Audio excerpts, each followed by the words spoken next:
लोक आस्था के महापर्व छठ की शुरुआत नहाखाई के साथ हो गई है। 4 दिनों के इस महापर्व की शुरुआत आज नहाने यानी कि गंगा स्नान या पवित्र नदी या फिर तीर्थ पे स्नान के साथ होती है। उसके साथ ही जो 4 दिनों का महानुष्ठान है वो शुरू हो जाता है।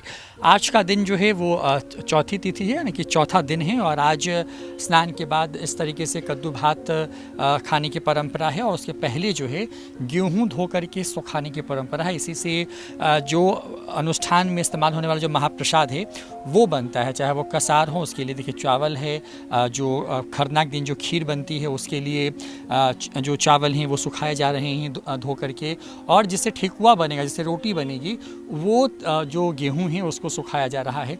4 दिनों का ये महापर्व देश और दुनिया भर में सबसे कठिन व्रतों में से एक माना गया है। बिहार के साथ साथ पूर्वांचल और बिहार के लोग देश और दुनिया में जहाँ जहाँ रचे बसे हुए हैं उन तमाम जगहों पर जो है उन लोगों की तरफ से जो है इसी तरीके से जो छठ है उस मौके पर जो है जो तैयारियाँ की जाती हैं। साल दर साल ये अनुष्ठान ऐसे ही होता रहता है, लेकिन इसमें होने वाले नियम जो हैं वो सदियों पुराने कहे गए हैं। कहा गया है कि इसमें कोई बदलाव नहीं है, यानी कि इस्तेमाल होने वाली हर एक चीज़, हर एक परंपरा, हर एक विधि अनुष्ठान का जो तरीका है वो सब कुछ वैसे ही है। ना कोई पंडित ना कुछ और सीधे साक्षात भगवान जो कि हमें नज़र आते हैं उन्हीं की उपासना का ये पर्व है। कहते हैं कि डूबते सूर्य को अर्घ्य देने का ये एकमात्र पूरी दुनिया का व्रत है। उगते सूर्य की तो उपासना पूरी दुनिया भर में होती है जहाँ सनातन परंपरा को मानने वाले लोग रहते हैं, लेकिन डूबते सूर्य को अर्घ्य देना जो है ये बस बिहार के लोगों को आता है। और विवेक भैया इस वक्त हमारे साथ में किस तरीके से तैयारियां चल रही हैं और इस ऐसे व्रत को लेकर के जो कि सबसे कठिन भी है और जिसमें हम आराधना करते हैं साक्षात ब्रह्म की जो हमें दिखाई दे रहा है। सबसे पहले तो छठी मैया की छठी मैया को कोटि कोटि प्रणाम और छठ महापर्व की सबको हार्दिक शुभकामनाएं। तो छठ तो अपने में महापर्व है, इसके लिए हम क्या बोल सकते हैं, लेकिन जो सनातन धर्मी है, जो युगों से सतयुग से ये पर्व चला आ रहा है, जो धूमधाम से सभी लोग मनाते हैं और छठी मैया की महिमा अगम अपार है। कुछ कहना है साक्षात प्रकृति है जिसकी पूजा की जाती है षष्ठी भगवती के रूप में, साथ में सूर्य देव को अर्घ्य दिया जाता है।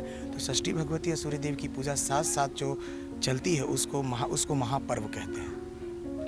क्या क्या होगा, क्योंकि नहाखा की शुरुआत हुई है तो नहाखा की शुरुआत हुई, गेहूं धोया गया, चावल धोया गया जिसे कसार बनाया जाएगा, जिसे कचमनिया भी कहते हैं, और ठेकुआ के लिए गेहूं धोया गया, उसी से रोटी भी बनेगा खरना के दिन। तो काफ़ी पवित्रता का ख्याल रखा जाता है कि कोई उसे एक चिड़िया भी उसको जूठा ना करे, इसके लिए बैठ करके परंपरागत रूप से सुखाया जाता है उसको। ये भगवान के प्रति आस्था है, भगवान के प्रति श्रद्धा है जो हम दिखाने की कोशिश करते हैं और यही पूजा है, नियम ही पूजा है छठ में। अब क्योंकि आज नहा खाए, अब अगला जो कुछ दिन है वो किस तरीके से आगे बढ़ेगा और किस तरीके से जो चीज़ें वो होंगी। आज तो नहा करके जो कद्दू चावल का पवित्र भोजन है उसको ग्रहण किया जाएगा और उसके साथ ही कल खरना किया जाएगा और खरना के दिन पवित्र रोटी खीर जो लकड़ी पर हम लोग बनाएंगे उसको प्रसाद रूप में पहले भगवती को, षष्ठी भगवती को अर्पण किया जाएगा। उसके बाद खुद भी प्रसाद रूप में ग्रहण करके सब में प्रसाद वितरित किया जाएगा। जो खीर खा करके आत्मा पवित्र हो जाता है, शरीर को खीर रूपी मिठास दे करके उस शरीर को पवित्र करके षष्ठी का व्रत किया जाता है। ठेकुआ की भी विशेष महत्ता है, उसकी तैयारी किस तरीके से चल रही है? ठेकुआ की तैयारी है कि अभी तो आप देख रहे हैं गेहूं सूख रहा है, वही पिसाया जाएगा, उसी से रोटी भी बनेगा खरना का, उसी से ठेकुआ भी बनेगा भगवान का। तो ठेकुआ एक परंपरागत मिठाई जिसको कहते हैं हम लोग, वो है जो युगों से चला आ रहा है। और गुड़ घी और गेहूं के आटे का मिश्रण को जो एक मतलब मिठाई का रूप दे के जो उसको छान करके निकाला जाता है उसे ठेकुआ कहते हैं। तो ये भगवान सूर्य को अति प्रिय, छठी माता को अति प्रिय है। बहुत बहुत शुक्रिया। तो देखिए इस तरीके से तैयारियां चल रही हैं यहाँ पर। लोक आस्था का ये महापर्व है, 4 दिनों का ये महानुष्ठान है। वे तो साल में कुल 2 बार छठ का उत्सव मनाया जाता है, लेकिन ये जो छठ है वो सबसे खास है। कहते हैं कि बिहार के हर घर में जो है छठ या तो होता है या तो वो घर छठ के पर्व से जुड़ा हुआ होता है। सबसे ख़ास बात ये कि बिहार में देश के सबसे ज़्यादा सूर्य मंदिर भी हैं। यहाँ पर सदियों पुरानी परंपरा है भगवान सूर्य को की पूजा करने की और छठी मैया की आराधना की। 4 दिनों से लेकर के यानी कि चौथी तिथि से लेकर के सप्तमी तक के 4 दिनों के इस महानुष्ठान की शुरुआत नहाखाई के साथ हुई है।